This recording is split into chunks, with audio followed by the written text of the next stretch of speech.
an incredible win-win. This stretch of river, parks, and wildlife was gracious to us and started doing a fish electric count for purpose of scientific study in the before and after. We have 4 years of data now with these fish and what they're doing and localized. While the project has not directly impacted all 12 miles yet, while the water table has from the grade control structures, and then we've kind of chipped away at different pinch point projects over the last 4 years as we can, both based on budget and window of construction season to build. But the localized improvement to fish populations that have occurred on a scientific level is mind-blowing. So it's not just fishermen encounters and what's happening there. It really is also scientific based on account from our local aquatic biologists. And that is, as we hope, it goes back to the field of dreams as you build some of the simple habitat that they like to have.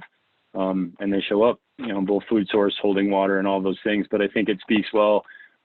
We also do a macroinvertebrate count, working with Learning by Doing, a partnership here in Grant County between Trans-Basin diverters and local and river district and everybody. We piggybacked on their macroinvertebrate counts. So we do 3 different macro counts within the stretch.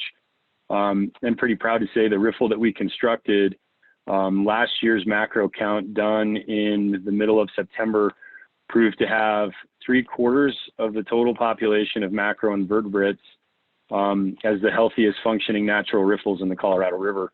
So that would be a location where prior to construction, you're looking at basically a 0 macro count to within at that point in time, 4 years of construction. It's got 2/3 the amount of bugs that anywhere in the upper Colorado has. So all of those things speak, scientifically well to what we're doing, beyond just the encounter of it.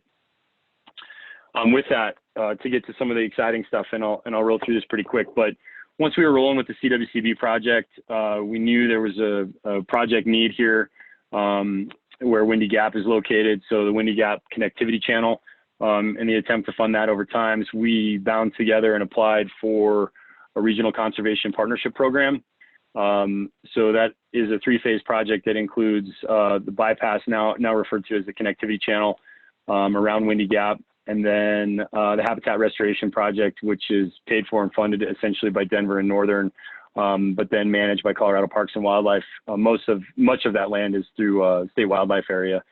And then the ILVK project were the 3 components of the application. And this is what we were awarded to go to work. So we were incredibly excited. It kind of was the right timing for us because we had built in enough of our pilot projects that we had the confidence to continue moving forward, with additional projects. We certainly, knowing that, we're taking a look at working on 12 miles of river, didn't want to build anything over aggressive and wanted to take our time. Here's kind of a backed out map to understand the Regional Conservation Partnership Program and what it means to the entire system. Windy Gap is clear here upstream by the town of Granby. And then we roll through Hot Sulphur Springs. All of the blue here is part of the habitat restoration project. And then the green and yellow down here at the lower end is the ILVK project. So in total, its impacts are over 30 miles of stream system in Grant County, which is pretty remarkable. So with that, I'm going to roll into a short little video segment that was not professionally done, rancher done. But this is just kind of a series of before and afters, and I'd like to get this point of the conversation pretty casual. I think kind of the visual speaks for itself, where you can see restoration efforts having occurred and how the rivers come from it. But last year, through the Regional Conservation Partnership Program individually, we constructed a little bit over $500,000 of river projects. River construction is a little tricky up here because we pretty much go from frozen ground to a little bit heavier river flow that makes construction tough to irrigation season, and then working into fall, trying to avoid, critical spawning areas, and working with Parks and Wildlife on the timing of year of construction, all of those things. So it seems that, over time, we kind of have a shorter season of construction. This bank is a really good example of what so much of this river looks like. And it's not just the bank that looks sad or the poor fence or the poor power pole that's about to fall in, but the width of the river through here. And what that does to water temperatures in the heat of summer season can be devastating. And this is all flowing into Gore Canyon, one of the state's most popular recreation sites on the upper Colorado River. And so being able to look at projects like this and then see successful outcomes to them has been remarkable, and only positive things to say. Our original and ongoing continued thanks to the Roundtable and the Colorado Water Conservation Board, because they got all of this going for us. But then as it kind of spun onto the NRCS through the Regional Conservation Partnership Program, allowing projects like this to be built for producers at an affordable way. This particular bank, this landowner has evaluated some form of bank stabilization efforts to protect their meadow and their irrigation for 4 decades. And this was constructed last fall. Really pretty simple, nothing mind-blowing. The elevations are more specific than you might think for a bank full water table to really encourage vegetation growth. Some root wads here that you're seeing as we're kind of scrolling through. But the outcome of all this. So this is the same bank, and it was the day that I was videoing. I still don't know if I broke the law or not. But I had never seen otters in this stretch of river. And this is literally, I only showed up there to get the after drone shot.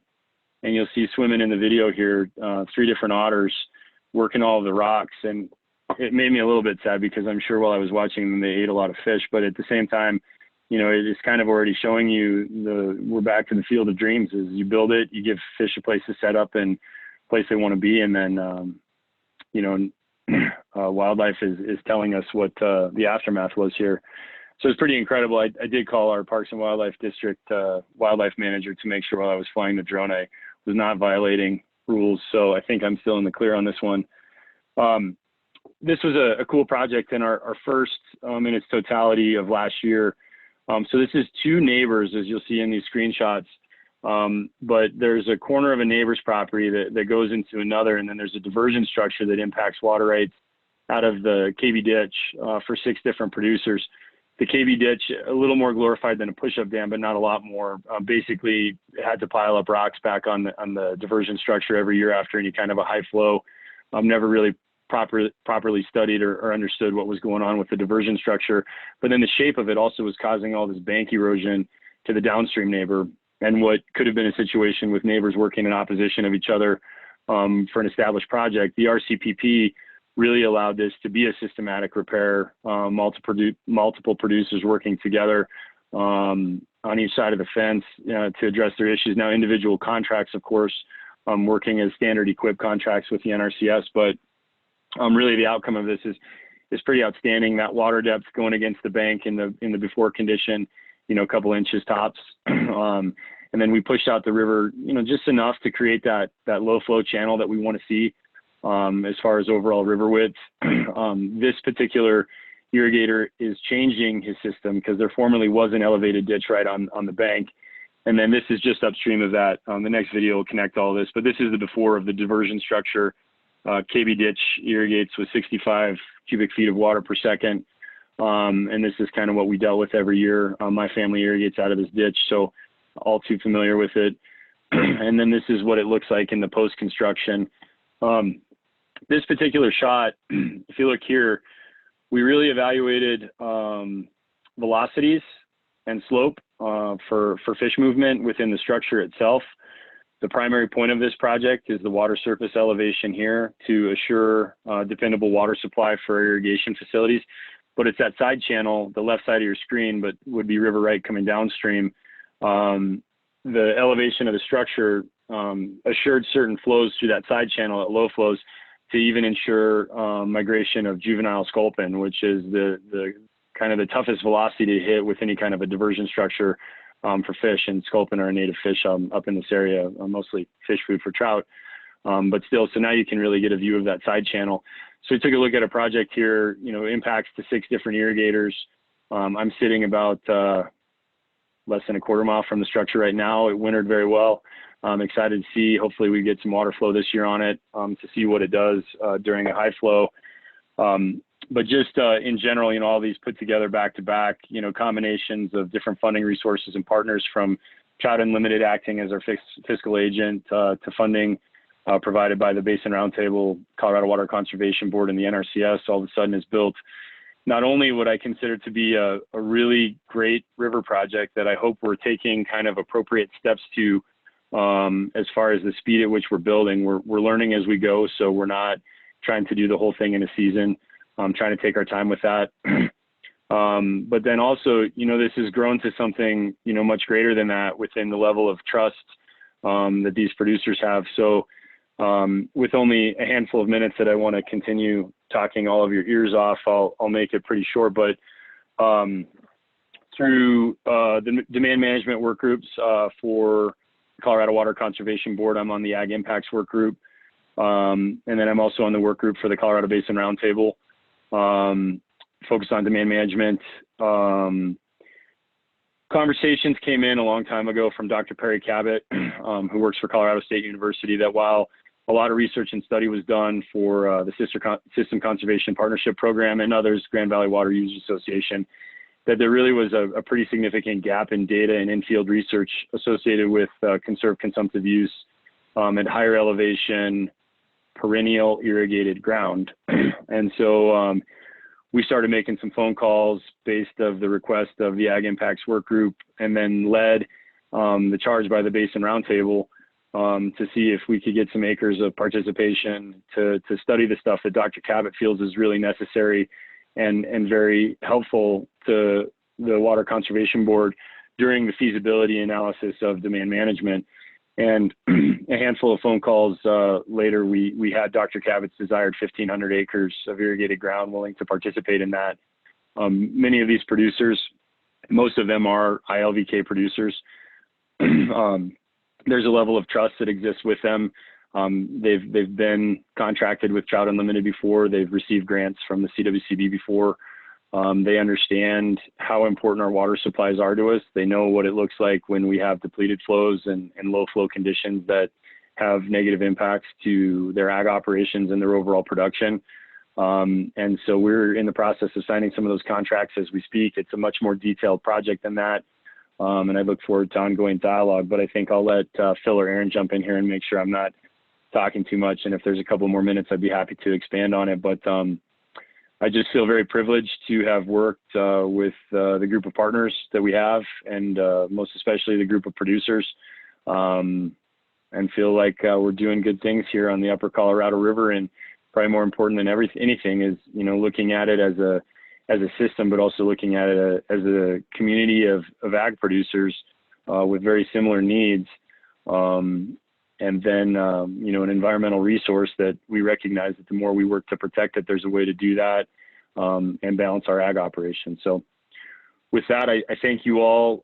Look forward to questions. And Phil or Aaron, let me know if you want me to roll for a couple more minutes, but I wanted to give some time for question and answer and not bore anybody more than I probably already have.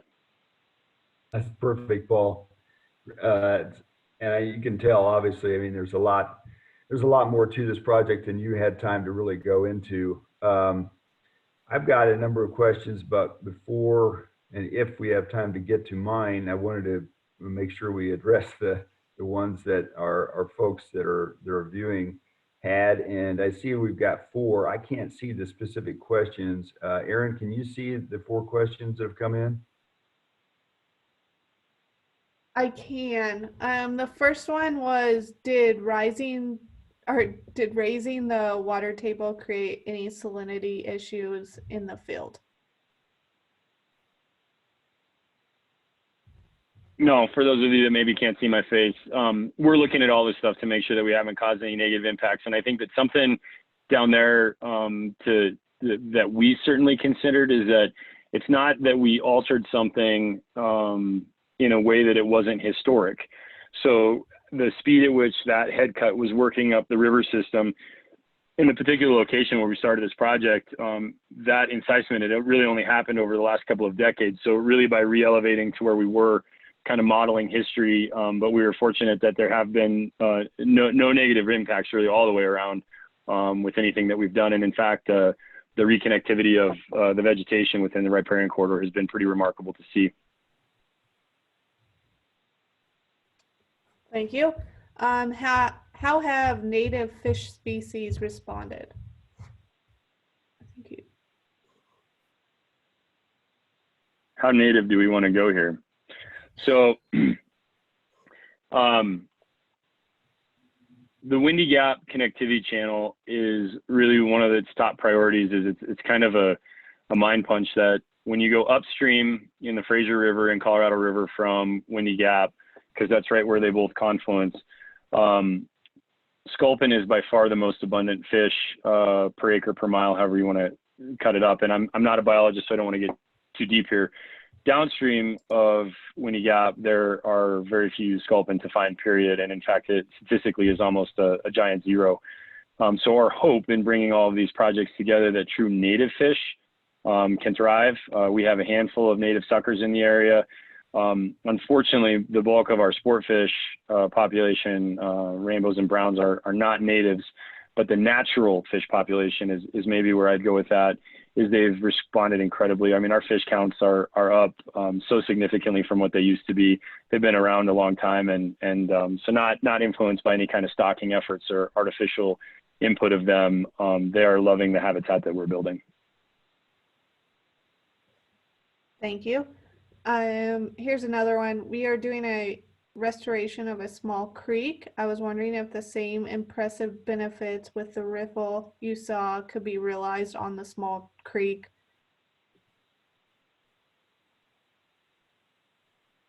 I think 100%. I think that careful evaluation, of what that river system looks like as far as slope and velocities, would be necessary. But really any kind of a system that needs additional cobble, it's the interstitial space in the cobble where macroinvertebrates thrive with the oxygen is why riffles are kind of the food machine of the river system for fish. Our riffles, what I failed to mention is that on the surface, they look like pretty small cobble. Wow, that's weird. You just chucked a bunch of cobble in the river and no big deal. But the foundation of them, that first riffle that we built, the base of it, and now we are talking Colorado River that can peak over 6,000 CFS, to keep that in mind based on the river system. But the foundation of that is it's keyed into, we went 4 feet deep into clay, 14 feet wide. The crest of it is over 10 feet wide. There are over 1,200 cubic yards of 3-foot average rock in there to build the foundation. The cobble's kind of the top dressing. That's what we created the slopes and elevation with. And when we looked at it, building a foundation or core of that kind of magnitude, we saw as being ultimately permanent for the diversion structure. The cobble top dressing, depending on what happened based on flows and ice, a pretty simple maintenance item to add to if necessary. But there has been no need, 4 years plus going on here. It's really kind of adapted well, but I would strongly encourage it. I mean, if it's a river system, regardless of its size, but it has similar characteristics, it has done wonders. Perfect. Thank you. Another one, any notable impacts, effects, observations from reaches between riffle reconstruction sites? For example, you didn't treat all 12 miles. Have you seen the river eroding between riffles that causes any alarm? No, it's really the opposite, is that our project plans have been minimized at bank stabilization efforts between riffles due to the reconnection of the water table. So the vegetation in mostly a completely natural way has come in a capacity where, I have $12 million worth of construction drawings and a 30% design sitting on my computer. And I think that the end project will end up being less than a third of that for the processes in between, because healthy water table vegetation is reconnected and is thriving. And I think, part of that too is we all have to take our own role. Ag is my meat and potatoes of my financial life. And it means the world to me, but, we can't, pretend that some of our own activities don't have impacts to this. So, promotion of some of the revegetation of the river system instead of ignoring it, on our end has been a critical part of that. We've done a lot of willow stake replanting and other activities, and every one of our, construction sites really promote the re-veg process.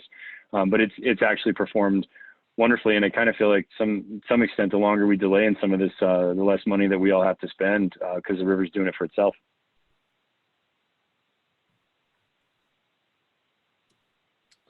Okay, and this is the last question that I have from the chat anyways.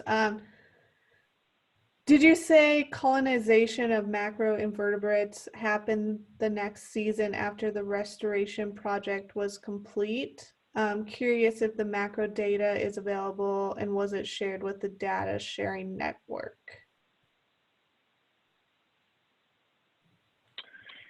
Yeah, and I believe it's available through both Grand County's website and Learning by Doings. I'd need to do a little bit of homework to make sure that I accurately get that information, but our macro counts are available along with all of Learning by Doings. I'm pretty sure there's links to them on both those websites, but I need to confirm that. The recolonization definitely happened that quick. That riffle was built November of the year before, and that golden stonefly hatch occurred the first 2 weeks of July the following year. It was absolutely mind-blowing to see, and really even for aquatic biologists. I was out there with John Ewart during the golden stonefly hatch. It was remarkable. We kind of took a tour up and down the river system looking at different populations of goldens. And because of the timing of that one, we don't have a specific count on the goldens. That was a visual. The count came mid-September, in the total macro count. But specific to the golden stoneflies, it was remarkable. So I mean, I think that's November to July is 8-9 months. It was absolutely remarkable.